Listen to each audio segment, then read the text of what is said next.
is going to keep making us more productive, and that's going to change how we all work. It's going to free us up to spend more time on the things we all care about, like enjoying and interacting with each other and expressing ourselves in new ways. In the future, I think that more of us are going to contribute to culture and society in ways that are not measured by traditional economics and GDP. A lot more of us are going to do what today is considered the arts. And that's going to form the basis of a lot of our communities. So that's why I'm so excited about augmented reality, because it's going to make it so that we can create all kinds of things that until today have only been possible in the digital world, and we're going to be able to interact with them and explore them together. So at last year's F8, we talked about our 10-year roadmap to give everyone in the world the power to share anything they want with anyone. And one of the key long-term technologies that we talked about is augmented reality. Now, we all know where we want this to get eventually, right? We want glasses or eventually contact lenses that look and feel normal, but that let us overlay all kinds of information and digital objects on top of the real world. So we can just be sitting here and we want to play chess, snap, here's a chessboard, and we can play together. You want to watch TV, we can put a digital TV on that wall, and instead of being a piece of hardware, it's a $1 app instead of a $500 piece of equipment. So think about how many of the things that we have in our lives actually don't need to be physical. They can be digital, and think about how much better and more affordable and accessible they're going to be when they are. So think about going to Rome on vacation and having information about the Colosseum overlaid on the actual building or directions overlaid on the actual street. And think about if your daughter is a big Harry Potter fan, for her birthday, you can change your home into Hogwarts. Although I bet some of you were hoping I'd hit the toilet paper button. Now, we're all about extending the physical world online. When you become friends with someone on Facebook, your relationship gets stronger. When you join a community online, that physical community gets stronger.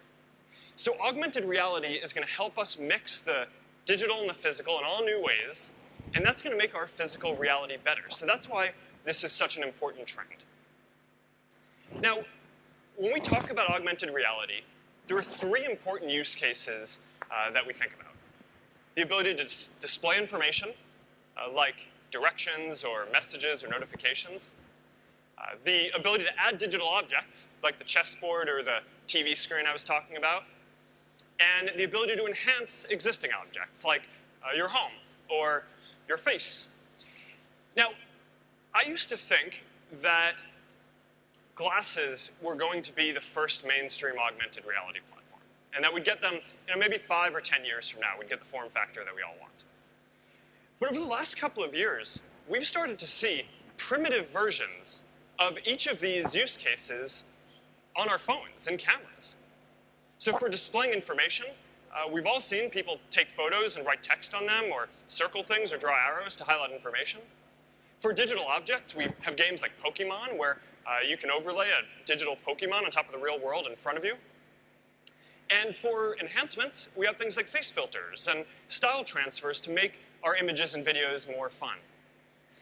Now, a lot of people look at this stuff and it seems so basic, right? And you ask, maybe this is just what kids are into doing these days. But we look at this and we see something different.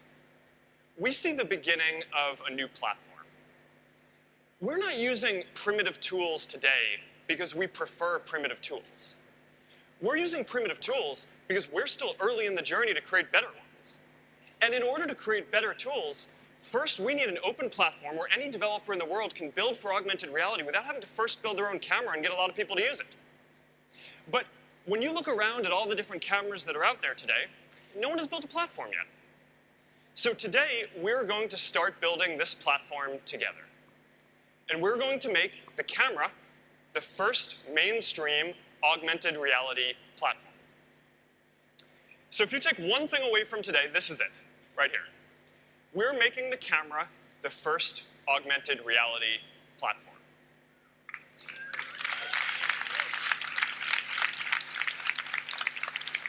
So for those of you who watched us roll out cameras across all our apps, and you wondered what we might have been doing, that was Act 1. This is Act 2. Giving developers the power to build for augmented reality in the first augmented reality platform, the camera. All right, so let's take a look at what this is going to look like. All right, so you're going to be able to swipe to the camera, and you're going to start discovering effects that your friends are using and that are relevant to the place you're at nearby. And you're going to be able to scroll through all the effects, and there are going to be a lot of them. Now, we're going to start today with all the basic effects that you're used to. Face masks, art frames, style transfers. And now, since this is an open platform, you're going to be able to create your own. And instead of having maybe 10 or 20 options to choose from, you're going to have thousands of options from creators all over the world, from all different kinds of cultures and backgrounds and styles. And this is launching in beta today.